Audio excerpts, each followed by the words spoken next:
Hindi man lang nakapalag ang Golden State Warriors ngayong araw matapos silang tambakan ng Boston Celtics na mahigit sa 40 points sa score na 125-85. Wala man lang sila ditong nagawa para makasabay sa defending champions, gayong bukod kay Stephen Curry na nagtala ng 18 points, wala na nga silang iba pang player na tumulong sa kanya. Halos lahat nga po ng kanyang mga kakampi nag-i-struggle kaya nangangahulugan nito na hindi talaga sapat ang kasalukuyang lineup para mag-compete ng mas maayos at sa kanilang pagkatalo, nananatili pa rin sila sa ika-11 pwesto sa kanilang record, 21 wins, 21 losses.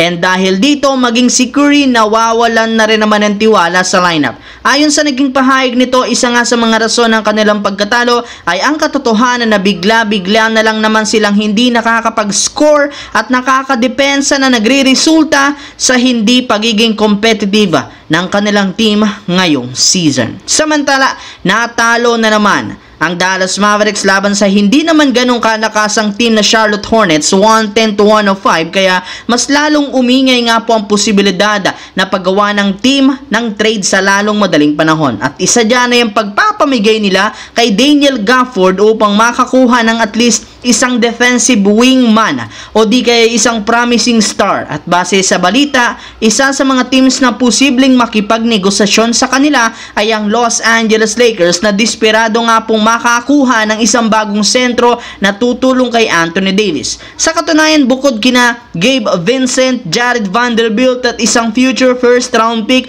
maaari rin naman nga pong i-offer ni Rob Pelinka si Rui Hachimura. Ito rin naman ang klase ng player na siguradong makakatulong ng gusto sa Mavericks, especially kay Kyrie Irving, Luka Doncic at Klay Thompson, kaya posibleng magkasundo sila ng isang trade sa pagitan ni Rui Hachimura at Daniel Gafford. Sa kabilang bandaan, bagamat nakabawi na nga po ang Sacramento Kings sa mga pagkapanalo nila ng 9 na beses sa huling 10 laro at ang pag-angat nila sa ika-8 pwesto sa West na merong record 22 wins, 20 losses, hindi pa rin naman nga kontento ang front office sa pagpapalakas ng lineup. Base nga po sa balita ngayon, plano nga po nilang gumawa ng trade sa February at isa sa naibalitang move ay ang pagkuha sa matagal ng target na si Kyle Kuzma. Mas lalong uminit pa nga po ang ganitong klaseng balita nang mismong si Kuzma na ang personal na bumati sa team owner ng Sacramento na kahapon. At kahit man inamin nito sa isang interview na hindi basketball related ang pinag-uusapan nilang dalawa ng team owner, hindi pa rin naman ito mabubura ang usapin tungkol sa kanyang trade. Sa katunayan, may isang insider nga po sa Kings ang nagsabi, tunay nga talagang desidido ang team na kunin si Kuz mula sa Wizards gamit ang kanilang player na si Kevin Huerter at ilan sa kanilang mga future draft pick.